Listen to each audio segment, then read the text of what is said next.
మనకు మెడిటేషన్ మరియు ఈ యొక్క ఆహార సహజ ఆహార విధానం గురించి అద్భుతంగా మనకు మాస్టర్ గారు తెలియజేస్తారు. సార్కి ఒకసారి గట్టిగా మనము కరతర ధ్వనులతో ఆహ్వానించుకుందాం. మాస్టర్ జంగమయ్య సార్కి ఆహ్వానించుకుందాం. సో జంగమయ్య గారు அவர்களை நாம வரவேற்கலாம் with big clap.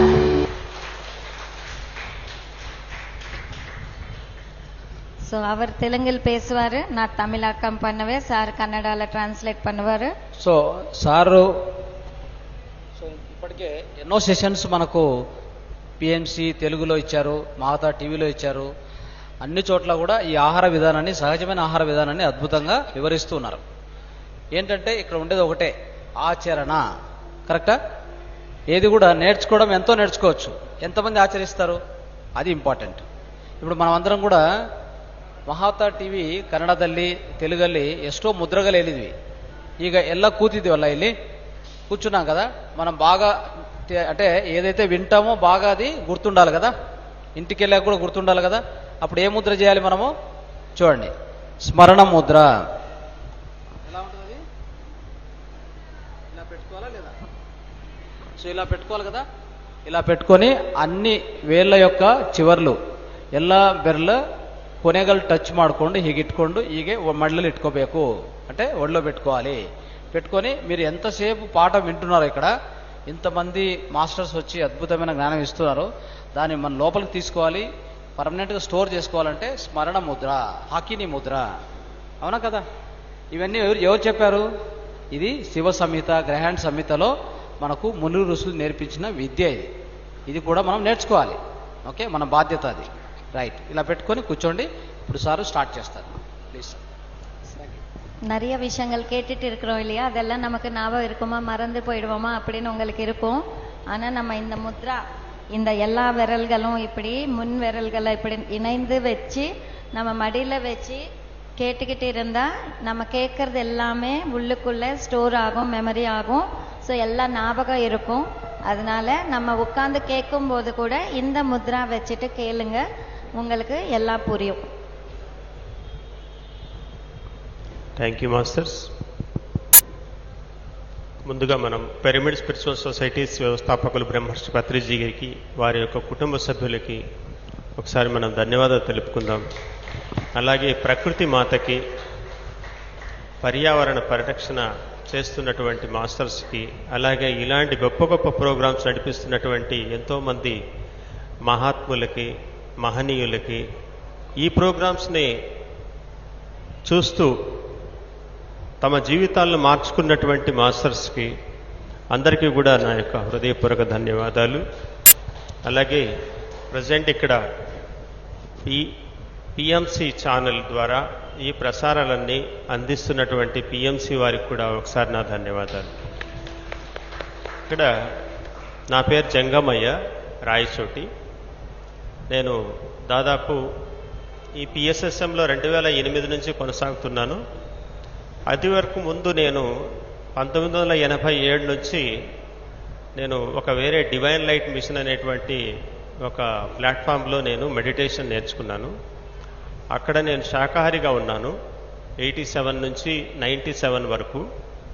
సో 97 నుంచి 2004 వరకు నేను తిరిగి మళ్ళీ ఓల్డ్ లైఫ్లోకి వెళ్ళిపోయాను.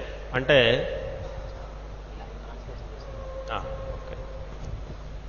సో నా పేరు జంగమయ్య. సో నేను ధ్యానంలో ಸಾರಿ ಸೊ ನನ್ನ ಹೆಸರು ಜಂಗಮಯ್ಯ ಅಂತ. ನಾನು ರಾಯಚೂಟಿನಿಂದ ಬಂದಿರೋದು. ರಾಯಚೂಟಿಯಲ್ಲಿ ಸೊ ಅದ್ಭುತವಾದ ಧ್ಯಾನ ಪ್ರಚಾರವನ್ನು ಮಾಡ್ತಾ ಇದ್ದಾರೆ ಸರು. ಆದರೆ ಅವರು 1987ಇಂದ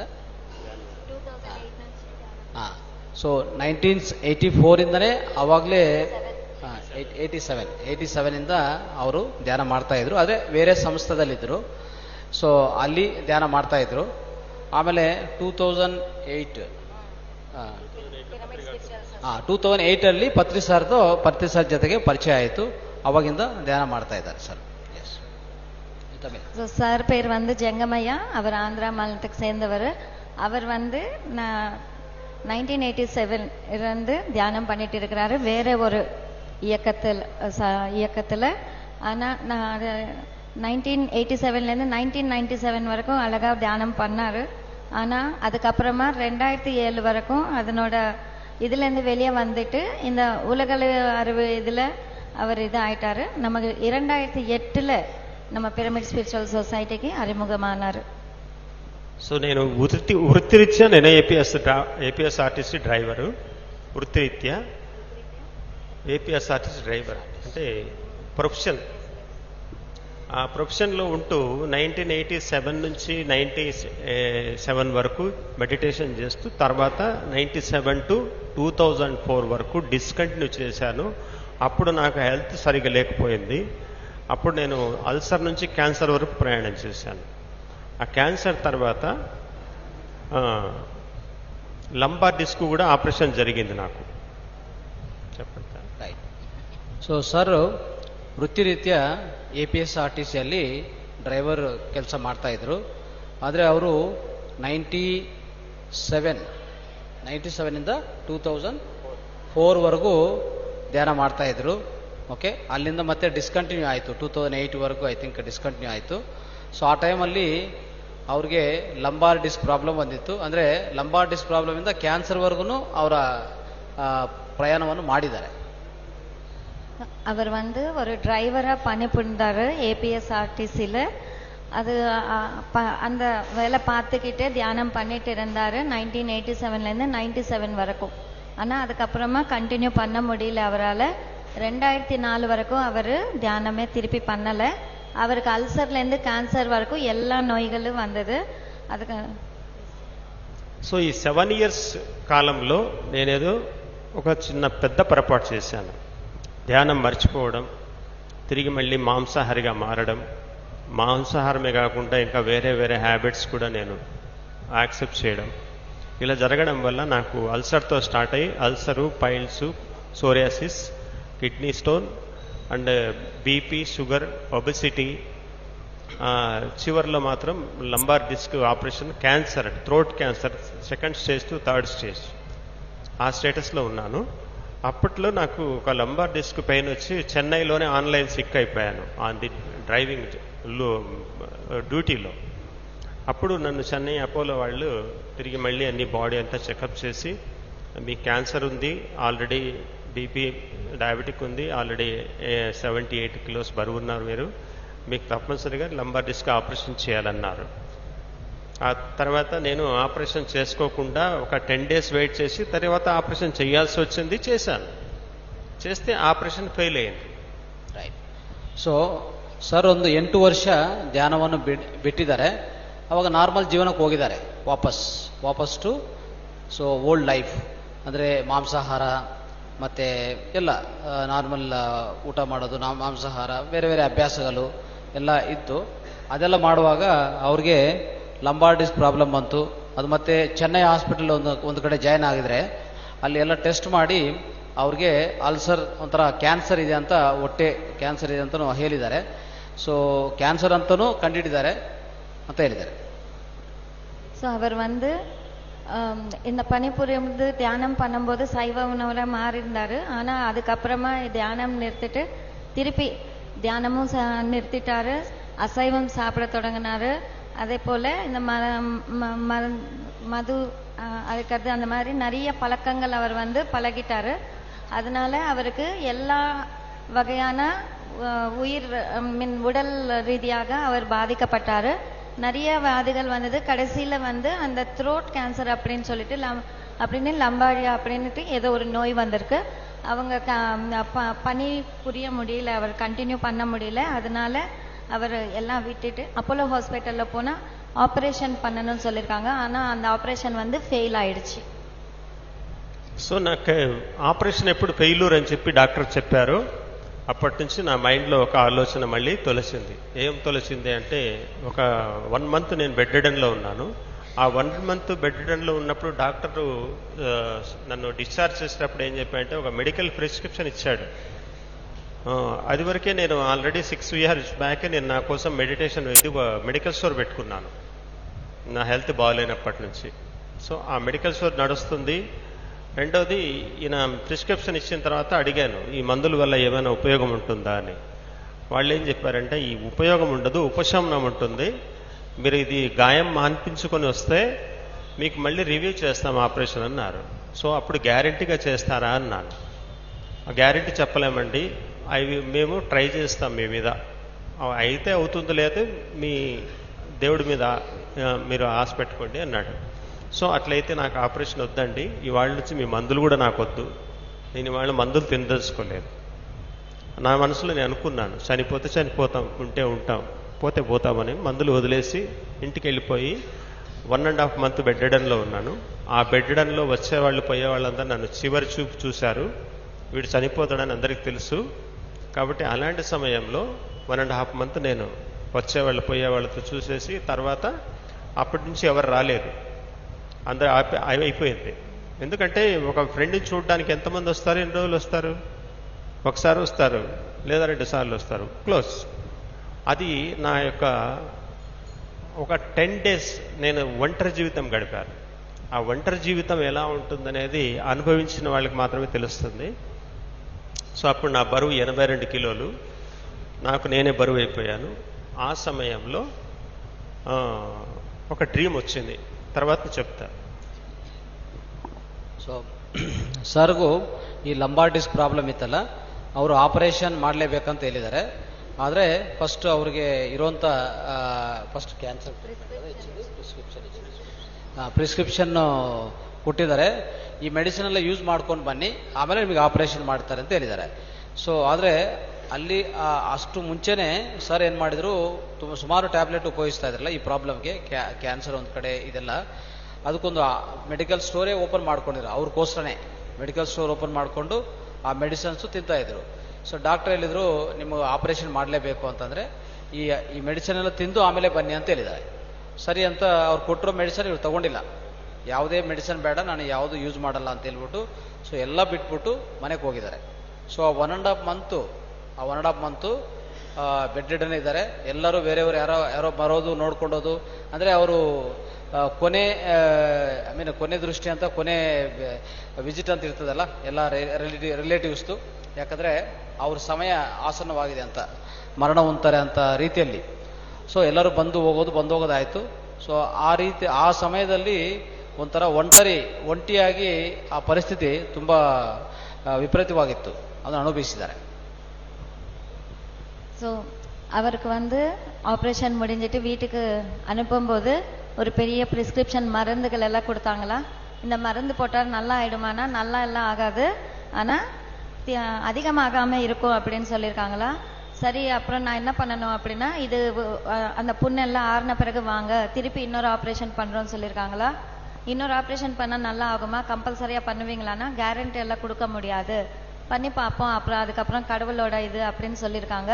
அப்போ எனக்கு ஆப்ரேஷனும் வேண்டாம், உங்கள் மருந்து வேண்டான்னு சொல்லிட்டு அவர் வந்துட்டார். அப்போ அவர் நினச்சாரா, எனக்கு உயிர் இருந்தால் இருக்கட்டும், இல்லைன்னா போனால் போட்டோம், எனக்கு நான் மருந்து போட்டிக்க மாட்டேன் அப்படின்னு சொல்லிட்டு வீட்டுக்கு போயிட்டாரா.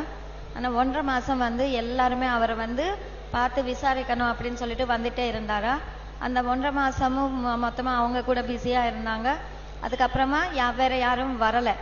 அப்போ ஏன்னா எல்லாரும் பார்த்தாச்சு, இவர் இனிமே இருக்க மாட்டாரு, கடைசி இது பார்க்கணும் அப்படின்னு சொல்லிட்டு வந்து பார்த்து போனாரு. அப்புறம் அதுக்கப்புறமா யாரும் வரல. அப்போ கொஞ்ச நாள் அவர் தனிமையில இருந்தாரு. அந்த தனிமை என்ன அப்படின்றது அனுபவித்தாதான் புரியும். அதை நான் அனுபவிச்சேன். அப்போ எனக்கு ஒரு కనవు వందదు அப்படின்னு சொல்லியிருக்காங்க. సో నేను ఒకానొక రోజు ఏం చేస్తానంటే, అప్పుడు ఇంకా నేను బ్రతకడం కరెక్ట్ కాదు, నేను చనిపోవాలి అని ఒక డెసిషన్ తీసుకున్నా ఆ రోజు. అది నా బర్త్ మంత్, August 15th. ఆ బర్త్ మంత్ రోజు ఒక పౌర్ణమి వచ్చింది.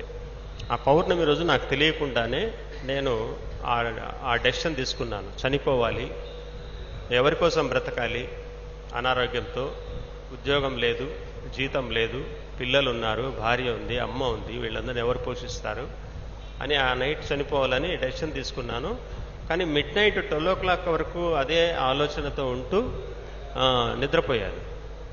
నిద్రపోయిన తర్వాత 3:30కి ఒక డ్రీమ్ వచ్చింది.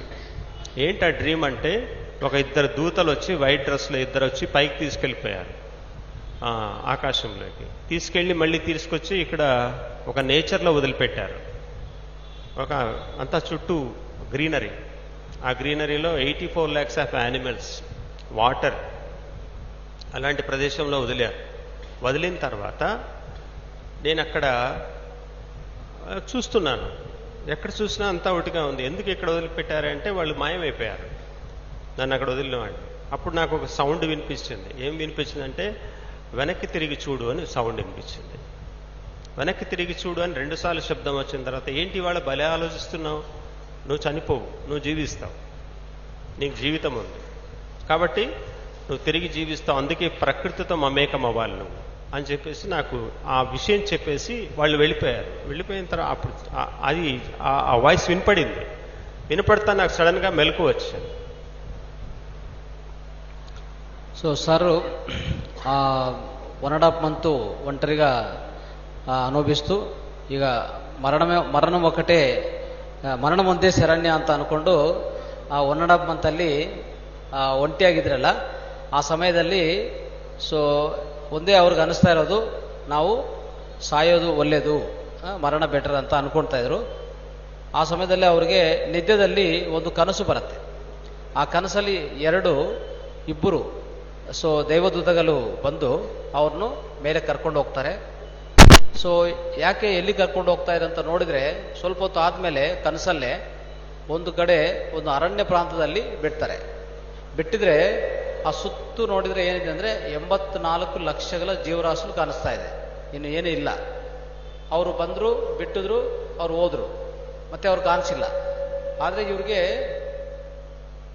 ಇವ್ರಿಗೊಂದು ವಾಯ್ಸ್ ಕೇಳಿಸ್ತಾ ಇದೆ, ನೀವು ಹಿಂದೆ ತಿರುಗಿ ನೋಡಿ, ಸೊ ಲುಕ್ ಬ್ಯಾಕ್ವರ್ಡ್ಸ್. ಸೊ ಅಂದರೆ ಇಂದ್ರಿಯ ಜೀವನ ಅವ್ರದ್ದು ಏನಿತ್ತು ಅಂತಲ್ಲ, ಆ ರೀತಿಯಲ್ಲಿ ತಿರುಗಿ ನೋಡಿ ಅಂತ ಒಂದು ಶಬ್ದ ಮಾತ್ರ ಕೇಳಿಸ್ತಾ ಇದೆ. ಬಟ್ ಇನ್ನು ಎಲ್ಲಿ ಯಾರೂ ಅವರು ಇಲ್ಲ, ಓನ್ಲಿ ಆ ಶಬ್ದ ಮಾತ್ರ ಕೇಳಿಸ್ತಾ ಇದೆ ಅಷ್ಟೇ. ಸೊ ಅದನ್ನು ಕೇಳಿಸ್ಕೊಂಡಿದ್ದಾರೆ. அவர் அந்த மாதிரி நான் இனிமே இறந்து போயிடணும், வாழ தேவையில்லை, யாருக்காக வாழணும் அப்படி என்று அவர் முடிவு எடுத்துட்டாரு. அது பௌர்ணமி அன்னைக்கு அந்த மாதிரி முடிவு எடுத்துட்டு படுத்தாரு. அன்னைக்கு விடிகாலையில 3:30 மணிக்கு அவர் ஒரு கனவு வந்தது. அந்த கனவுல ஒரு 2 பேர் தேவதைகள் வர மாதிரி, தேவதூதைகள் வெள்ளை ட்ரெஸ்ஸை போட்டு அவரை கூப்பிட்டு போனாங்களா, எங்கேயோ கூப்பிட்டு போய் ஒரு இடத்துல விட்டுட்டாங்களாம். அங்க பார்த்தா பசுமையாக இயற்கை இருந்ததா, எல்லா பச்சை பச்சைன்னு மரங்கள், செடிகள், கொடிகள் எல்லாம் இருந்தது. அங்கே எல்லா விலங்குகள், நீரோட்டம் எல்லாம் இருந்ததா. ஏன் இங்க விட்டாங்க அப்படின்னு பார்க்கும்போது அவங்க 2 பேரை காணோம். ஆனா ஒரு ஒளி இது மட்டும் அவங்களுக்கு கேட்டது, ஒளி என்ன அப்படின்னு பார்த்தீங்கன்னா, நீ திரும்பி பாரு அப்படின்னு சொல்லியிருக்காங்க. திரும்பி பார்த்தா அங்க அவங்க சொல்றாங்க, நீ சாக மாட்டே, நீ உயிரோட இருப்ப அப்படின்னு சொல்லியிருக்காங்க. ஸோ அந்த மாதிரி சொன்ன உடனே இவருக்கு முழிப்பு வந்துடுச்சு. నాకు ఆ డ్రీమ్ అంతా అయిపోయిన తర్వాత సడన్గా మెలక వచ్చేసింది. మెలక వచ్చిన తర్వాత చూశాను, ఎవరు లేరు. టైం చూస్తే 4:15 అయింది, 4:15 అయింది. నా చుట్టూ ఎవరు లేరు. అప్పుడు వెంటనే నేను నిర్ణయం మార్చేసుకొని చనిపోకూడదనే డెసిషన్ తీసుకున్నాను. ఆ చనిపోకూడదని డెసిషన్ తీసుకున్న తర్వాత అప్పటి నుంచి మళ్ళీ తిరిగి మెడిటేషన్ స్టార్ట్ చేశాను. ఎందుకంటే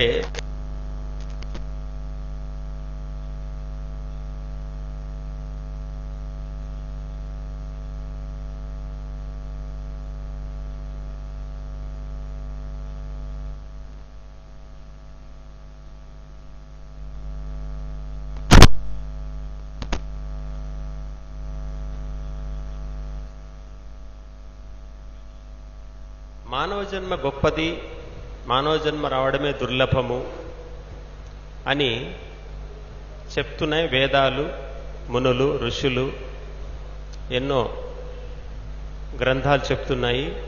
కానీ ఈ మనిషికే ఎందుకు ఇన్ని కష్టాలు, ఇన్ని దుఃఖాలు, ఎందుకు ఇన్ని బాధలు, ఇన్ని రోగాలు, నాకు దీనికి ఆన్సర్ కావాలి అని సుప్రీంకి నేను ఒక క్వశ్చన్ వేసుకొని మెడిటేషన్ స్టార్ట్ చేశాను. ఆ రోజు నుంచి ಅವತ್ತು ಬೆಳಗ್ಗೆ ಒಂಥರ ಉದಯ ಕಾಲ ಆಗ್ತಾ ಇದೆ, ಅರ್ಲಿ ಮಾರ್ನಿಂಗ್ ಆಗ್ತಾ ಇದೆ ಬೆಳಗ್ಗೆ ಸಮಯದಲ್ಲಿ.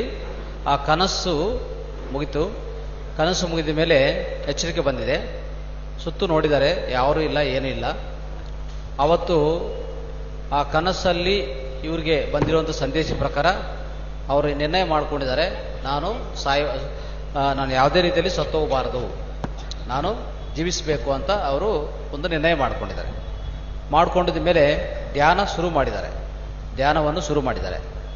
ಧ್ಯಾನವನ್ನು ಪ್ರಾರಂಭಿಸಿದ ಮೇಲೆ ಅವರು ಧ್ಯಾನದಲ್ಲಿ ಕ್ವಶನ್ ಮಾಡ್ಕೊಂಡಿದ್ದಾರೆ. ಸುಪ್ರೀಂ ಕಾನ್ಷಿಯಸ್ನೆಸ್ಗೆ ಅಂದರೆ ಪರಮಾತ್ಮನಿಗೆ ಒಂದು ಪ್ರಶ್ನೆ ಮಾಡ್ಕೊಂಡಿದ್ದಾರೆ.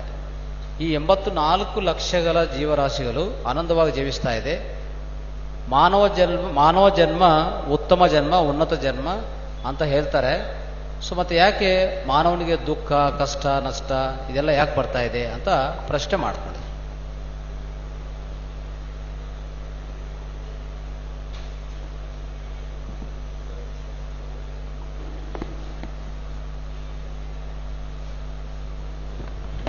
ஸோ அவர் அந்த கனவு முடிந்ததும் பார்த்தா யாருமே இல்லை. ஆனால் அதுக்கப்புறமா அவருக்கு தியானம் செஞ்சாரு. தியானத்துல கடவுளுக்கு ஒரு கேள்வி கேட்டாரு.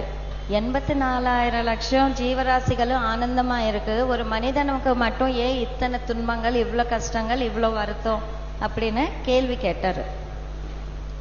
సో ఆ క్వశ్చన్ వేసుకున్న తర్వాత నాకు అప్పుడు ఇచ్చిన ఆన్సర్ ఏంటంటే వితిన్ 2 డేస్లో ఆన్సర్ వచ్చింది.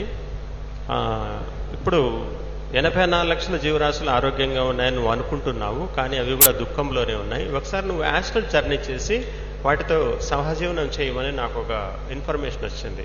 అప్పుడు నేను వాటితో వెళ్ళి సహజీవనం చేశాను. అప్పుడు అవి మనకన్నా దుఃఖంగా ఉన్నాయి. ఎందుకున్నాయి అంటే మనుషులు చేసేటువంటి ఆకృత్యాలు, హింసాచర్యలు, ఇంకా వాటిని ఎంతో బాధ పెట్టే విషయము, అదేవిధంగా పర్యావరణ వైపరీత్యాలు, వీటి వల్ల అవి చాలా కష్టపడుతున్నాయి. అప్పుడు నేను ఆ ట్రావెల్ చేసి నేను తెలుసుకున్నాను వీటి యొక్క పరిస్థితి కూడా. అలాగే అయినప్పటికీ ఆరోగ్యంగా ఉన్నాయి అంటే కారణం ఏంటంటే అవి తిన్నది ఉన్నది ఉన్నట్లుగా తింటున్నాయి. ఉన్నదాన్ని మనం మార్చి తింటున్నాం. దానివల్ల మన ప్రకృతిని స్త్రీతో పోలుస్తారు. స్త్రీ అనే పదానికి 3 అక్షరాలు ఉంటాయి. ఏంటి? సకారము, రకారము, తకారము. అంటే ప్రకృతికి ఉన్న గుణాలు ఏంటంటే త్రిగుణాత్మకమైనది ప్రకృతి. అందుకే ఆ త్రిగుణాత్మకం అంటే రజోతమో గుణాలు, సత్వ రజోతమో గుణాలు. ఈ సత్వ రజోతమో గుణాల యొక్క మొదటి అక్షరాల పేర్లే స్త్రీకి ఇచ్చారు. స్త్రీ అనే వాక్యంలో ఈ 3 అక్షరాలు ఉన్నాయి. కాబట్టి స్త్రీని ప్రకృతితో పోలుస్తున్నారు. కాబట్టి ఆ ప్రకృతి నుంచి వచ్చేటువంటి పదార్థాలలో సత్వగుణం సంబంధించినటువంటి ఆహారం మాత్రమే పశుపక్షాలు తీసుకుంటున్నాయి. కాబట్టి సాత్విక ఆహారం, ఈ సాత్వికాహారం తీసుకోవడం వల్ల అవన్నీ సమస్థితిలో ఉన్నాయి. కానీ మానవుడు ఈ 3 గుణాలకు సంబంధించినటువంటి ఆహారాలు తింటున్నాడు కాబట్టి వీడు త్రిగుణాత్మకమైనటువంటి స్థితిలో ఉన్నాడు అని నాకు ఒక విషయం అర్థమైంది. అప్పుడు నేనేం చేశా అంటే, ಸೊ ಸಾರು ಅವರು ಪ್ರಶ್ನೆ ಮಾಡ್ಕೊಂಡಿದ್ರಲ್ಲ ಧ್ಯಾನದಲ್ಲಿ, ಅಂದರೆ ಪರಮಾತ್ಮ ಆ ಪರಮ ಚೈತನ್ಯಕ್ಕೆ ಪ್ರಶ್ನೆ ಮಾಡ್ಕೊಂಡಿದ ಮೇಲೆ ಅವರು ಜವಾಬು ಸಿಕ್ಕಿರೋದು ಏನಂದ್ರೆ, ಪಶು ಪಕ್ಷಾದಲ್ಲೂ ಸಹ, ಅಂದರೆ ಪಶು ಪಕ್ಷಾದಲ್ಲೂ ಹೇಗೆ ಜೀವನ ಮಾಡ್ತಾ ಇದೆ, ಅವೆಲ್ಲ ಸಂತೋಷವಾಗಿದೆಯಾ ಅಂತಂದ್ರೆ ಸಂತೋಷವಾಗಿ ಇಲ್ಲ ಅಂತ ಅರ್ಥ ಆಯ್ತು. ಯಾವ ರೀತಿಯಲ್ಲಿ ಅಂದ್ರೆ ಅದಕ್ಕೂ ಆ ಪಶು ಪಕ್ಷಾದರಿಗೂ ಸಹ ಕಷ್ಟಗಳಿದೆ. ಒಂದು ರೀತಿಯ ಈ ವೈಪರೀತ್ಯಗಳು, ಪ್ರಕೃತಿ ವೈಪರೀತ್ಯಗಳು, ಆಯ್ತಾ, ಪ್ರಕೃತಿ ವೈಪರೀತ್ಯಗಳಿಂದ ಮತ್ತೆ ಅದಕ್ಕೂ ಆಹಾರ ಪ್ರತಿಯೊಂದು ಸಮಸ್ಯೆಗಳು, ಅಂದರೆ ಆ ಜಂತುಗಳ ಜೊತೆಗೆ ಇವರು ಕಮ್ಯುನಿಕೇಟ್ ಮಾಡಿದರು. ಅದರಿಂದ ಬಂದಿರೋ ಮೆಸೇಜ್ ಏನಂದ್ರೆ ಅದು ಸಹ ಯಾವುದು ಪಶು ಪಕ್ಷಾದಿಗಳು ಸುರಕ್ಷಿತವಾಗಿ ಇಲ್ಲ ಅಂತ ಅರ್ಥ ಆಯ್ತು. ಅವಾಗ ಸರಿ, ಮತ್ತೆ ಪ್ರಕೃತಿ ಅಂದ್ರೆ ಏನು? ಪ್ರಕೃತಿ ಸ್ತ್ರೀಗೆ ಹೋಲಿಸ್ತಾರೆ ಅಲ್ವಾ? ಸೊ ಸ್ತ್ರೀ ಪ್ರಕೃತಿ ಅಂದ್ರೆ ಅದರಲ್ಲಿ ಏನಿರುತ್ತೆ? ಪ್ರಕೃತಿ ಅಂದ್ರೆ ಅಲ್ಲಿರೋದು ಸಾತ್ವಿಕತ್ವ ಜಾಸ್ತಿ ಇರತ್ತೆ. ಸೊ ಪ್ರಕೃತಿ ಅಲ್ಲಿ ಲಭ್ಯವಾಗ್ತಾ ಇರೋಂಥ ಆಹಾರವನ್ನು ನೇರವಾಗಿ ಪ್ರತ್ಯಕ್ಷವಾಗಿ ಸೇವನೆ ಮಾಡುವಾಗ ಬರುವಂಥದ್ದು ಸಾತ್ವಿಕ ಗುಣಗಳೇ. ಆದರೆ ಸೊ ಅಂಥದ್ದು ಪಶು ಪಕ್ಷಾದಲ್ಲಿ ಮಾಡ್ತಾ ಇದೆ. ಅವು ಎಷ್ಟೇ ಕಷ್ಟಗಳಿದ್ರೂ ಅವರು ಸಾತ್ವಿಕ ಆಹಾರ ತಗೊಳ್ತಾ ಇದ್ರೆ ಅದಕ್ಕೋಸ್ಕರ ಅದು ಸ್ಥಿರವಾಗಿದೆ ಅಂತ ಅಂತಂದರೆ ಒಂದು ರೀತಿಯಲ್ಲಿ ಸುಸ್ಥಿರವಾಗಿ ಅವನ್ನ ನಾವು ಕಾಪಾಡ್ಕೊತಾ ಇದೆ. ಬಟ್ ನಮ್ಗೇನಾಗಿದೆ ಅಂದರೆ ನಾವೇನು ಮಾಡ್ತೀವಿ, ಮೂರು ವಿಧಗಳ ಗುಣಗಳ ಆಹಾರವನ್ನು ಸೇವನೆ ಮಾಡ್ತಾ ಇರ್ತೀವಿ ನಾವು.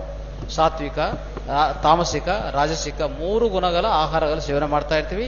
ಅದಕ್ಕೆ ನಮಗೆ ಆ ತೊಂದರೆಗಳು ಹಾಗೇ ಇದೆ. ಅದರಿಂದ ಇಷ್ಟೆಲ್ಲ ರೋಗಗಳು ಎಲ್ಲ ನಮ್ಮಲ್ಲಿ ಬರ್ತಾ ಇರ್ತದೆ. அவர் கேட்ட கேள்விக்கு அவருக்கே பதில் கிடைச்சது. அவருக்கு என்ன கிடைச்சது அப்படின்னு பாத்தீங்கன்னா, நான் 84 லட்சம் உயிரினங்களும் சந்தோஷமா இல்லை, அதுவும் வருத்தப்படுது அப்படின்னு கேட்டாங்களா. ஏன் வருத்தப்படுதுன்னா, நீயே அவங்கள போய் கேட்டு பாரு அப்படின்னு சொல்லும்போது அவருக்கு என்ன புரிஞ்சுதுன்னா, மனிதர்கள் செய்யற அந்த செயல்களால தான் அதெல்லாம் துன்பப்படுது அப்படின்னு. இயற்கையாவே அது இயற்கையில கிடைக்கிற உணவு அப்படியே சாப்பிடுது. மற்ற உயிரினங்கள் எல்லாம் நாம தான் அதை மாத்தி சாப்பிட்டுட்டு இருக்கிறோம். எல்லாத்தையுமே நம்ம டிஸ்டர்ப் பண்ணிட்டு இருக்கிறோம். அதனால நாம மட்டும் வருத்தப்படுறது இல்லை, எல்லா உயிரினங்களுமே வருத்தப்படுறது. சோ இந்த இயற்கை ஸ்திரீ தத்துவம் அப்படின்னு பெண்மையோட ஒப்பிட்டு பார்ப்பாங்க. ஏன்னா இதுல 3 குணங்களும் அடங்கியிருக்கு. சாத்விகம், தமோ அண்ட் ரஜோகுணம் அப்படின்னு. இந்த சாத்விகம் அப்படி என்றால் இயற்கை கொடுத்த உணவு அப்படியே உண்ணும் போது நம்ம அந்த சாத்விக இயற்கையோட இணைந்து இருக்கலாம். அப்படி இணையும் போது மட்டும்தான் நாம ஆனந்தமா வாழ முடியும். சோ மற்ற உயிரினங்கள் எல்லாம் அப்படிதான் வாழுது. ஆனா நாம செய்யற செயல்களால அதுவும் துன்பப்படுது அப்படின்னு சொல்றாங்க. సో ఈ విధంగా 84 lakhs ఆఫ్ యానిమల్స్, సృష్టి సూత్రధారి, వ్యక్తి పాత్రధారి.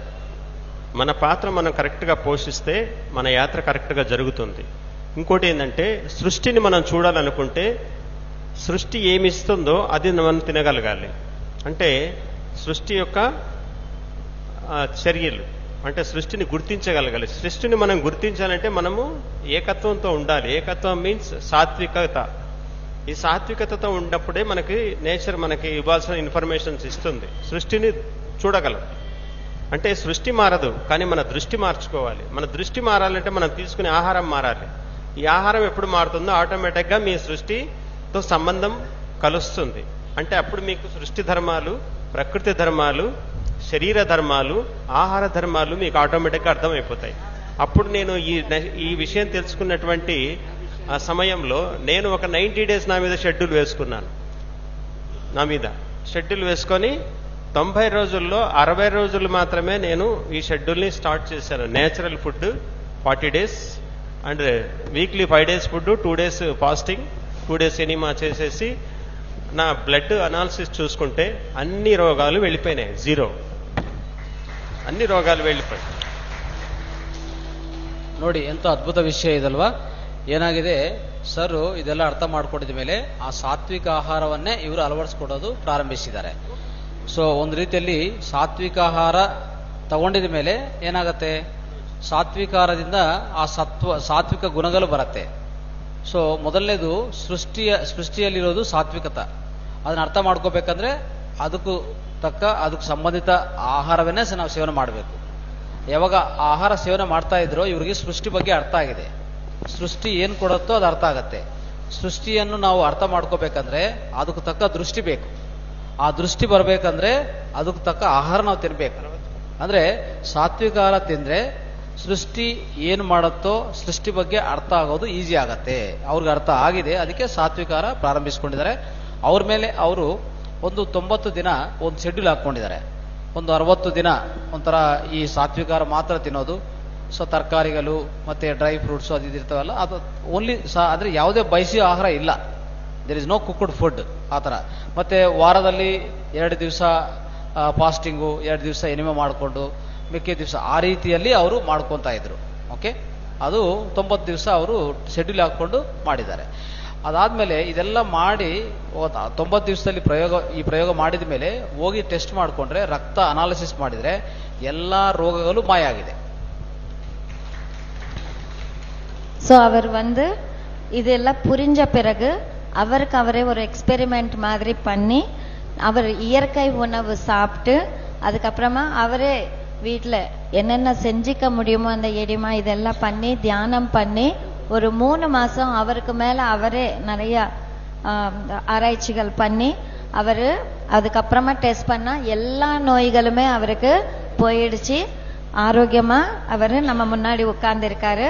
So thank you sir. Last మనం డిస్కంటిన్యూ చేసుకున్నాము ఈ క్లాసు. ఎక్కడ ఆగిపోయామంటే అన్ని జబ్బులు వెళ్ళిపోయిన చోట ఆగినాము. అంటే 60 రోజుల సాధనలోనే శరీరం 23 కిలోలు బాడీ వెయిట్ లాస్ అవ్వడం, 82 నుంచి 59కి రావడం, తిరిగి మళ్ళీ దాన్ని స్టడీ చేసుకొని 62 కిలోలకు తీసుకొచ్చుకోవడం 62 రోజుల్లోనే జరిగింది. ప్లస్ మనిషి తలుసుకుంటే ఈ చేయలేనిది ఏమీ లేదు. అంటే ఎందుకంటే చెప్పడానికి సమయం సరిపోలేదు, మధ్యలో మనకి స్వామీజీలు వచ్చి టైం కొద్దిగా అడ్జస్ట్ అవ్వలేదు. కాబట్టి నెక్స్ట్ ప్రోగ్రాంలో మనం ఇంకా తెలుసుకోబోతాం. రెండవది ఏంటంటే ఇప్పుడు నేను ఇచ్చేటువంటి సలహా సూచనలు ఏంటంటే మనందరికీ కావాల్సినటువంటి ఒక మెసేజ్ ఏంటి అంటే పర్యావరణ పరిరక్షణ అంటే ప్రకృతిని కాపాడుకోవాలి. మనం దాన్ని డెవలప్ చేయకపోయినా పర్వాలేదు, నాశనం చేయకూడదు. నెంబర్ 1. నెంబర్ 2, సృష్టితో అనుసంధానమై ఉండాలి, ప్రకృతితో. ఎప్పుడైతే మీరు ప్రకృతితో ఒక మదర్ ఉంది, మనకి శరీరాన్ని ఇచ్చింది మనకు ఒక తల్లి. ఆ తల్లి ఎప్పుడు సత్యమే మాట్లాడుతుంది పిల్లలతో, అబద్ధం చెప్పదు. కాబట్టి ఎప్పుడు మనం తల్లితో ఉండాలి, మదర్ ఆఫ్ నేచర్. ప్రతిదీ మీరు మా అమ్మని అడగండి, నిజం చెప్తుంది. కానీ పక్క వాళ్ళని అడిగితే నిజం వస్తుందో లేదో తెలియదు. కాబట్టి దయచేసి ప్రకృతితో అనుసంధానం అవ్వండి. నెంబర్ 2, ఇప్పుడు దయచేసి ఎవరు కూడా, నేను ఒక ఇన్ఫర్మేషన్ ఏంటంటే మనం వాడేటువంటి ప్యాంపర్స్ మన బాడీకి అది వేయకూడదు. దాంతో నానో పార్టికల్స్ వల్ల వచ్చేసి మన గర్భాశయాలు పాడవుతున్నాయి. థర్డ్ 1, మనం వాడేటువంటి డిష్ వాషెస్, హ్యాండ్ వాషెస్, దీనివల్ల మనకు ట్రైక్లోసిన్ అనేటువంటి ఒక కెమికల్ ఉంది. ఆ కెమికల్ మన పాత్రల్లోకి, మన చేతుల్లోకి, గోళ్లలోకి వెళ్తుంది. మనం అదేసి వాష్ చేస్తున్నాం. అది వేయడం వల్ల క్యాన్సర్ వస్తుంది. దయచేసి అక్కడ ఆపండి. చెప్పండి. ರೈಟ್. ಸೊ ಸರ್ ಎಲ್ಲಿ ಸ್ಟಾಪ್ ಮಾಡಿದೆ ಅಂದರೆ ಎಲ್ಲ ರೋಗಗಳು ಮಾಯ ಆಯಿತು. ಯಾವ ಸಮಯದಲ್ಲಿ ಅಂದರೆ ಕರೆಕ್ಟು 60 ದಿವಸ ಅವರು ಸಹಜ ಆಹಾರ ಮತ್ತು ಧ್ಯಾನ 2 ಮಾಡ್ಕೊತಾ ಇದ್ರು. 60 ಡೇಸಲ್ಲಿ ಅವ್ರಿಗೆ ಪೂರ್ತಿ ಗುಣ ಆಯಿತು, ಎಲ್ಲ ರೋಗಗಳು ಗುಣ ಆಯಿತು. ಆಲ್ಮೋಸ್ಟ್ 85 ಕೆಜಿಗಳಿಂದ ಅಂದರೆ ಅಷ್ಟು ವೆಯ್ಟ್ ಇತ್ತು ಅವ್ರದ್ದು, ತೂಕ ಅಷ್ಟಿತ್ತು. ಅದು ಆಲ್ಮೋಸ್ಟ್ 50 ಕೆಜಿಸ್ಗೆ ಬಂದಿತ್ತು. ಅಂದರೆ 23-25 ಕೆಜಿಗಳು ಅವರು ಕಡಿಮೆ ಆಗಿದ್ದಾರೆ. ಯಾವುದಿಂದ ಅಂದರೆ ಬರೀ ಈ ಸಹಜ ಆಹಾರ, ಸಾತ್ವಿಕ ಆಹಾರ, ಈ ಊಟದಿಂದ ಆ ಊಟ ಮಾಡ್ಕೊತ ಮತ್ತು ಧ್ಯಾನ ಮಾಡ್ಕೊತ, ಈ ರೀತಿಯಲ್ಲಿ ಸಾಧ್ಯವಾಗದಂತ ಯಾವುದೂ ಇಲ್ಲ, ಎಲ್ಲ ಸಾಧ್ಯವಾಗತ್ತೆ ಖಂಡಿತವಾಗಿ.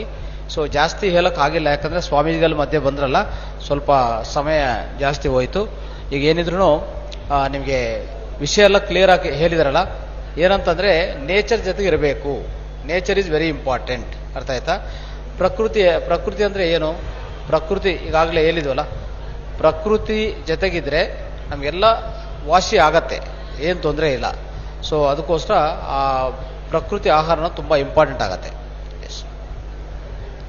కాబట్టి మనము నేచర్కి సంబంధించినటువంటి నేచర్తో కలిసి జీవించడం నేర్చుకోవాలి. థర్డ్ 1 వచ్చేసి మనం తినే ఆహారం అనేది పరిశుద్ధంగా ఉండాలి, ప్రకృతి సిద్ధమైనది ఉండాలి.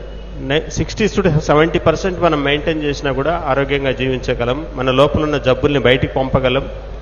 ప్లస్ మన శరీరంలో ఇదొక పెద్ద ఇండస్ట్రియల్ ఇంగ్రీడియంట్స్ని తయారు చేసుకునేటువంటి సిస్టమ్ లోపల ఉంది, కానీ మనం బయట తయారు చేస్తున్నాం.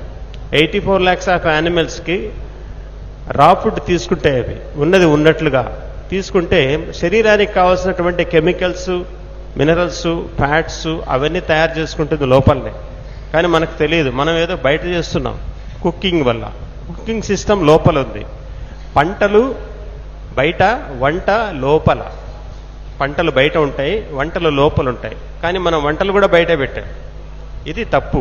ఇది సమశీతోష్ణ స్థితి కలిగినటువంటి దేశం ఇది. మనం ఆహార పదార్థాలు ఏ టెంపరేచర్లో పండుతాయో ఆ టెంపరేచర్లోనే దాన్ని కన్జ్యూమ్ చేయాలి. మనం ఆ పదార్థాన్ని అటు మైనస్ టెంపరేచర్ కానీ ఇటు హై టెంపరేచర్ కానీ తీసుకెళ్ళి మనం తిరిగి మళ్ళీ లోపల పంపిస్తున్నాం. మనకి శరీరానికి అవసరం లేని పదార్థాలు 7 ఉన్నాయి. అవి ఏంటివి అంటే ఉప్పు, నూనె, చింతపండు, చక్కెరతో చేసిన పదార్థాలు, పాలు, పాలతో చేసినటువంటి పదార్థాలు, పాలిష్ పట్టినటువంటి గింజలు, గ్రెయిన్స్. ఇవి మానవ దేహానికి అవసరం లేదు. మాంసం అంతకంటే అవసరం లేదు. ఈ 7 పదార్థాలని మన బాడీలో నుంచి వెళ్లకుండా చూసుకుంటే ఉన్న జబ్బులు బయటికి పంపించేస్తుంది శరీరమే. అంటే ఉదయం 8 నుంచి సాయంత్రం 6 వరకే తినాలి. ఇది గుర్తుపెట్టుకోవాలి. ఉదయం సాత్వికాహారమే తీసుకుంటే మంచిది. సాయంత్రం కూడా వీలైనంత వరకు సాత్వికాహారం తీసుకోండి. మధ్యాహ్నం కావాలి 1 టైం కుక్కుడు ఫుడ్ తినండి. లేదంటే నేను అది కూడా మార్చేస్తాను, నేను కుక్కుడు ఫుడ్ నాకు వద్దనుకుంటే అలా కూడా ఉండొచ్చు. సో బాడీకి ఎప్పుడు మనకి జబ్బులు రావు, ఉన్నా వెళ్ళిపోతాయి. కాబట్టి శరీరానికి అవకాశం ఇవ్వండి. శరీరానికి అవకాశం ఇస్తే తనే రిపేర్ చేసుకుంటుంది. ఇప్పుడు మనమేమో ఏదంటే అది తినేసి ఉదయం లేచి ఏం చేస్తున్నాం? మౌత్ వాష్ చేస్తున్నాం. మనం మౌత్ వాష్ చేసేటువంటి పేస్ట్లో ట్రైక్లోసిన్ అనేటువంటి కెమికల్ ఉంది. దాన్ని మనము 10 నిమిషాలు 20 నిమిషాలు అలా పిల్లలకి బ్రష్ ఇచ్చేసి వదిలేస్తున్నాం. వాళ్ళు పోయి దాన్ని తింటూ మింగేస్తూ ఉంటారు. మరి వాళ్ళకి జబ్బులు వస్తే ఎవరు చూసుకోవాలి? తెలియదు మనకి. అది కూడా పేస్ట్ ఇంత పెడతాం, 1 ఇంచు పెడతాం. మనం వాడాల్సింది ఎంత? మిరియాల గింజంత వాడాలి పేస్ట్. ఆ పేస్ట్ కూడా మనం ప్రిపేర్ చేసుకున్నది ఉండాలి, కెమికలైజ్డ్ పేస్ట్ కాదు. మీరు నమ్మినా నమ్మకపోయినా నేను 20 సంవత్సరాలు అయింది పేస్ట్ ఇచ్చి పళ్ళుదోమి. No brush, no paste, no soap, no anybody. నేను బాడీకి సోప్ వేసి 18 సంవత్సరాలు అయింది. నా స్కిన్ బాగలేదా? చూడండి, సూపర్ ఉంది. మరి ఎందుకు వేస్తున్నాం మనం సోపులు? ఎందుకు వేస్తున్నాం మనం ఇది మనకి కాస్మెటిక్స్? దేనివల్ల దాని ఉపయోగం ఏంటి? దానికి ఆ కాస్మెటిక్స్ వేస్తాము, పెయింట్ వేసుకుంటాము, మళ్ళీ ఏసీలో కూర్చుంటాం. అది ఎక్కడ పోతుందని 10, 20, 2-3 గంటలకు ఒకసారి మళ్ళీ వాష్ చేస్తాం, మళ్ళీ పెయింట్ చేస్తాం. ప్రయోజనం ఏంటి? డబ్బు దండగా, ఆరోగ్యం దండగా. ఇవన్నీ తెలియదా మనకి? కాబట్టి దయచేసి మార్నింగ్ లేచి మౌత్ వాష్ కాదు చేయాల్సింది, స్టమక్ వాష్ చేయాలి. ఇది చాలా మందికి తెలియదు. స్టమక్ వాష్ చేయరు, అదే తినేస్తారు, కానీ మౌత్ మాత్రం వాష్ చేస్తారు. మనం ఇల్లు ఎక్కడ కడుగుతామండి? ఇల్లు లోపల కడుగుతామా, బయట కడుగుతామా? ఇల్లు అయితే లోపల కడుగుతాము, ఒళ్ళు అయితే బయట కడుగుతాం కదా. కాబట్టి లోపల కడగడం నేర్చుకోండి. ರೈಟ್. ಸೊ ಸರ್ ತುಂಬ ಲೆಂತಿಯಾಗಿ ಹೇಳಿದ್ದಾರೆ, ಬಟ್ ಪ್ರಯತ್ನ ಮಾಡ್ತೀವಿ ಅಷ್ಟೇ. ಓಕೆ. ಸೊ ಸರ್ ಏನು ಹೇಳ್ತಾರಂದ್ರೆ, ಎಲ್ಲ ಒಳಗಡೆ ದೊಡ್ಡ ಫ್ಯಾಕ್ಟ್ರಿ ಇದೆ, ಆಯ್ತಾ? ನಮ್ಮ ಹೊಟ್ಟೆ ಒಳಗಡೆನೆ ದೊಡ್ಡ ಫ್ಯಾಕ್ಟ್ರಿ ಇದೆ. ನಾವೆಲ್ಲ ವ್ಯವಸಾಯ ಆಚೆ ಕಡೆ ಮಾಡಿದ ಮೇಲೆ ಏನೇ ಪದಾರ್ಥಗಳು ಅಂದರೆ ಈ ಸಹಜ ಪದಾರ್ಥಗಳಿದೆಯಲ್ಲ, ಅದನ್ನು ಹಾಗೆ ತಿಂದರೆ ಒಳಗಡೆ ತಯಾರು ಮಾಡ್ಕೊತದೆ ಎಲ್ಲ. ನೋಡಿ, ಈಗ ಪಶು ಪಕ್ಷಾದಿಗಳಿಗೆ ಏನಾಗುತ್ತೆ, ಅವು ನೇಚರಲ್ಲಿ ನಿಸರ್ಗದಲ್ಲಿ ಏನು ಸಿಗುತ್ತೋ ನೇರವಾಗಿ ತಿಂತವೆ, ನೇರವಾಗಿ ಸ್ವೀಕಾರ ಮಾಡ್ತವೆ. ಒಳಗಡೆನೆ ಅದೆಲ್ಲ ತಯಾರು ಮಾಡ್ಕೊಂಡು ಎಲ್ಲ ಮಿನರಲ್ಸು ಪ್ರತಿಯೊಂದು ಏನೇನು ಬೇಕೋ ಎಲ್ಲ ತಯಾರು ಮಾಡ್ಕೊತದೆ. ಅದೇ ಹೇಳ್ತಾರೆ ಸಾರು, ಆಚೆ ಕಡೆ ಪಂಟ ಅಂದರೆ ನಾವು ಏನೇ ಪೈಸ್ಲ ಅಂದರೆ ಆಚೆ ಕಡೆ ಮಾಡಬೇಕು, ಮತ್ತು ಅಡಿಗೆ ಮಾಡೋದು ಒಳಗಡೆ ಅಡಿಗೆ ಅಂದರೆ ನಮ್ಮ ಹೊಟ್ಟೆ ಒಳಗಡೆ ಅಡಿಗೆ ಮಾಡ್ತದೆ. ಆದರೂ ಆ ರೀತಿಯಲ್ಲಿ ಮಾಡಬೇಕು ನಾವು ಅಂತ ಹೇಳ್ತಾ ಇದ್ದಾರೆ. ಸೊ ಅದಕ್ಕೋಸ್ಕರ ನಾವು ಸಹಜ ಆಹಾರ ತಿಂದರೆ, ಸಹಜ ಆಹಾರ, ಉದಾಹರಣೆಗೆ ಎಷ್ಟೋ ಕೆಮಿಕಲ್ಸ್ ಯುಕ್ತ ಆಗಿದೆ, ನಮ್ಮ ಜೀವನವೇ ಕೆಮಿಕಲ್ಸ್ ಯುಕ್ತ ಆಗಿದೆ. ಒಂದು ರೀತಿಯಲ್ಲಿ ಪೇಸ್ಟ್ ಕೊಡ್ತೀವಲ್ಲ ಮಕ್ಕಳಿಗೆ, ಸೊ ಇಷ್ಟು ಉದ್ದ ಪೇಸ್ಟು ಕೊಡ್ತೀವಿ. ಆ ಪೇಸ್ಟಲ್ಲಿ ಟ್ರೈಗ್ಲಿಸರಿನ್ ಏನೋ ಒಂದು ವಿಷ ಪದಾರ್ಥ ಇದೆ, ಆಯಿತಾ? ಸೊ ಅದನ್ನು ಕೊಡುವಾಗ ಅವರು ಹಚ್ಕೊತಾರೆ, ಚೆನ್ನಾಗಿ ಬ್ರಷ್ ಮಾಡ್ತಾರೆ, ಅದು ಹಾಗೆ ನುಂಗ್ತಾರೆ. ಹಾಗೆ ನುಂಗುವಾಗ ಏನಾಗುತ್ತೆ, ಆ ಕೆಮಿಕಲ್ ಎಲ್ಲ ಒಳಗಡೆ ಹೋಗುತ್ತೆ ಅಲ್ವಾ? ಸೊ ಆ ರೀತಿಯಲ್ಲಿ ಆಗುವಾಗ ಎಲ್ಲ ಹಲವಾರು ವ್ಯಾಧಿಗಳು ಇದೇ ರೀತಿಯಲ್ಲಿ ಬರೋದು. ಸರ್ ಆಲ್ಮೋಸ್ಟ್ ಒಂದು 18 ಇಯರ್ಸಿಂದ ಯಾವುದೇ ಪೇಸ್ಟ್ ಇಲ್ಲ, ಮತ್ತು ಸೋಪು ಇಲ್ಲ, ಸೋಪು ಯೂಸ್ ಮಾಡ್ತಾ ಇಲ್ಲ, ಪೇಸ್ಟು ಯೂಸ್ ಮಾಡ್ತಾ ಇಲ್ಲ. ಆ ರೀತಿಯಲ್ಲಿ ಅವರು ಅಳವಡಿಸ್ಕೊಂಡಿದ್ದಾರೆ. ಅವರ ನೋಡಿದರೆ ಸೊ ಅದ್ಭುತವಾದ ಒಂದು ಯಂಗ್ ಅಂಡ್ ಡೈನಮಿಕ್, ಅಂದರೆ ಯುವಕರಾಗಿದ್ದಾರೆ ಅಲ್ವಾ, ಯಾವುದೇ ಕಮ್ಮಿ ಇಲ್ಲ. ಸೊ ಆ ರೀತಿಯಲ್ಲಿ. ಆಮೇಲೆ ಇನ್ನೊಂದು ಏನು ಹೇಳ್ತಾರೆ ಅಂದರೆ, ಇವೆಲ್ಲನೂ ಸಹ ಇನ್ನು ಬೇರೆದು ಅಷ್ಟೇ, ನೀವು ಅಡುಗೆ ಮಾಡುವಾಗನೂ ಅನೇಕ ಬಿಳಿ ಪದಾರ್ಥಗಳು, ಚಕ್ಕರೆ ಅಂದರೆ వైట్ షುಗರು, ವೈಟ್ ಮಿಲ್ಕು, ವೈಟ್ ಗೋಧಿ ಅಲ್ಲ, ವೈಟ್ ರೈಸು ಇವೆಲ್ಲ ಉಪಯೋಗಿಸ್ತಾ ಇರ್ತೀವಿ. ಇವೆಲ್ಲನೂ ಬೇಕಾಗಿಲ್ಲ, ಮಾಂಸ ಅಂದು ಬೇಕೇ ಆಗಿಲ್ಲ. ಸೊ ಇವೆಲ್ಲನೂ ತೆಗಿಬೇಕಾಗತ್ತೆ ನಾವು. ಸೊ ಆ ಥರ ಮಾಡಿಕೊಂಡ್ರೆ ಸೊ ಏನು ತೊಂದರೆ ಬರಲ್ಲ. ಸೊ ಒಂದೇನಂದರೆ ಯಾವಾಗಲೂ ಅಷ್ಟೇ, ಸೊ ನಾವು ಏನೇನು ಪದಾರ್ಥಗಳು ಆಚೆ ಕಡೆ ತಗೊತೀವೋ ನೇಚರಲ್ಲಿ ಆದಷ್ಟು ಅಲ್ಲಿರೋದು ಹಾಗೆ ತಗೊಂಡ್ರೆ ಒಳ್ಳೆಯದು. ಉದಾಹರಣೆಗೆ ಬೆಳಗ್ಗೆ ನೀವು ಸಹಜ ಆಹಾರ ತಗೊಳ್ಳಿ, ನೈಟು ಸಹಜ ಆಹಾರ ತಗೊಳ್ಳಿ, ಮಧ್ಯದಲ್ಲಿ ಮಾತ್ರ ಕುಕ್ಕಡ್ ಫುಡ್ ತಗೊಳ್ಳಿ, ಆಯಿತಾ?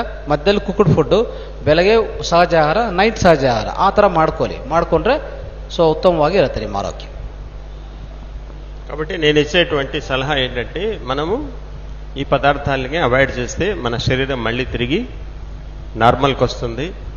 రెండవది, ఈ పదార్థాలు ఖచ్చితంగా ఉదయం 8 నుంచి 6 వరకే తీసుకోవాలి. ఇంకా మీరు యూట్యూబ్లో నాది సెర్చ్ చేయండి, ఊరికే నా పేరు చెప్పండి, మీకు మొత్తం అంత సమాచారం వస్తుంది. నా ఫోన్ నెంబర్ కావాలంటే మీరు మెన్షన్ చేసుకోండి. మీకు ఎప్పుడైనా ఏదైనా సలహా కావాలంటే నేను ఇవ్వగలను హెల్త్ గురించి. ఇప్పుడు నేను ఎక్కువ చెప్పడానికి సమయం లేదు ఇక్కడ, దయచేసి అర్థం చేసుకోండి. నెక్స్ట్ టైం కలుద్దాం. Phone number 9440494404 9440497950 97950. పేరు జంగమయ్య నేచర్ లైఫ్ స్టైల్. ఇది నా యొక్క బయోడేటా. మీరు యూట్యూబ్లోకి వెళ్ళి జంగమయ్య అని వాయిస్ మెసేజ్ పెట్టండి, మీకు నా ప్రోగ్రామ్స్ అన్నీ వస్తాయి. జా means J, not a G రాకూడదు. కాబట్టి ఇలా చేయండి, మీకు అర్థమవుతుంది. ఇంకా ఒకటి, ధ్యానం అంటే ఏంటంటే మీకు ఒక చిన్న ఇన్ఫర్మేషన్ ఇస్తాను. ఇంటర్నెట్ అంటే ఎంతమందికి తెలుసు? ఇంటర్నెట్ అంటే తెలుగులో అర్థం ఏంటి? ఇంటర్నెట్ அப்படினா எத்தனை பேருக்கு தெரியும்னு கேக்குறாங்க. ఇంటర్నెట్నా தெரியும்னா కై తూకంగ. తెలుగులో ఏమంటారు దాన్ని? అంతర్జాలము అంటారు. అంతర్జాలం అంటే బాహ్యజాలం కాదు కదా. ఇది అంతర్జాలమైనప్పుడు ఆ స్పెల్లింగ్ లో ఏముంది ఎవరైనా గమనించారా? మొట్టమొదట ఏమితో స్టార్ట్ అవుతుంది? అది ఐతో స్టార్ట్ అవుతుంది. ఐ మీన్స్ నేను. ఎన్ జోడిస్తే ఏమవుతుంది? నా లోపల. ఇంటర్న్ అయితే యూనివర్స్తో కనెక్ట్ అవుతుంది నెట్. ఇంటర్నెట్. మనం ఇంటర్న్ అయితే యూనివర్స్తో నెట్ కనెక్ట్ అవుతుంది. దట్ ఈస్ అంతర్జాలం. అందుకే మనము ఇన్ అవ్వాలి. ఆ తర్వాత వచ్చేటివే information of technology, information, interaction, ingredients, institute. టోటల్గా మీరు ఈ స్పెల్లింగ్తో స్టార్ట్ చేయండి, మొత్తం జ్ఞానం అంతా మిమ్మల్ని చూపిస్తుంది, పక్కన ఎవరిని చూపియదు. మస్తిష్కమే మహాగ్రంథము. ఈ గ్రంథాలన్నీ వచ్చింది మస్తిష్కం నుంచి వచ్చాయి. కాబట్టి మస్తిష్కాన్ని చదవడం నేర్చుకోండి. ఎప్పుడు మీ లోపలికి మీరు వెళ్ళినప్పుడు మీ మస్తిష్కంలో ఉన్నటువంటి గ్రంథాలన్నీ బయటకు వస్తాయి. గ్రంథుల నుంచి గ్రంథాలు వచ్చాయి, కానీ గ్రంథాల నుంచి గ్రంథులు రాలేదు. ఇది గుర్తుపెట్టుకోండి బాగా. కాబట్టి దయచేసి ఈ గ్రంథాల నుంచి మనం తయారు చేసినటువంటి ఎన్నో గ్రంథాలని చదివేటువంటి ప్రయత్నం మన లోపల చేయొచ్చు. మనం ఇంటర్న్ అవ్వాలి. దయచేసి అందరం ఇంటర్న్ అవుదాం. పత్రి గారు ఆయన కరెక్ట్గా చెప్పాడు, మనలోకి మన ప్రయాణం. ఇది అయిపోతే పబ్లిక్గా మైక్ పట్టుకొని చెప్పినటువంటి వ్యక్తి శాకాహారమే మానవాహారం, శాకాహారమే అమృతాహారం అని చెప్పిన మహా వ్యక్తి పత్రి గారు. చివరిగా పత్రి గారికి ఒకసారి మనం ధన్యవాదాలు తెలుపుకొని ఈ కార్యక్రమాన్ని నెక్స్ట్ ఎప్పుడైనా ఒకసారి పెట్టుకుందాం. మీరు ఎక్కడైనా ఏ ఊర్లోనన్నా పిలవండి, I'm ready to their. Okay, thank you. இயற்கை வாழ்க்கை முறை தெரிஞ்சுக்கணும்னா அவருக்கு ஃபோன் பண்ணலாம். அவரோட வீடியோஸ் தெலுங்குல நிறைய இருக்கு, பார்க்கலாம். ஸோ அவர் தியானம்னா நம் உள் செல்வது, ஐயன்னா நானு, ஐயன்னா இன்னு உள்ள அப்படின்னு சொல்றாங்க. ஸோ நம்ம உள்ள போனா வெளியே எல்லாத்துக்கும் கூட நாம கனெக்ட் பண்ணலாம் அப்படின்னு சொல்றாங்க. அதனால நாம உள்ள செல்வது தான். பத்ரிஜி நமக்கு சுவாசத்தின் மேல் கவனம் சொல்லிட்டு தியானத்தை சொல்லியிருக்காங்க, சைவ உணவு பத்தி சொல்லியிருக்காங்க. பத்ரிஜிக்கு நன்றி. ఇంకేమైనా నా గురించి తెలుసుకోవాలనుకుంటే నాకు ఫోన్ చేయొచ్చు. కానీ మీరు ఒకవేళ నేను ఫోన్ లిఫ్ట్ చేయకపోతే తర్వాత నేను కాల్ చేస్తాను. Thank you. Thank you sir, thank you so much. So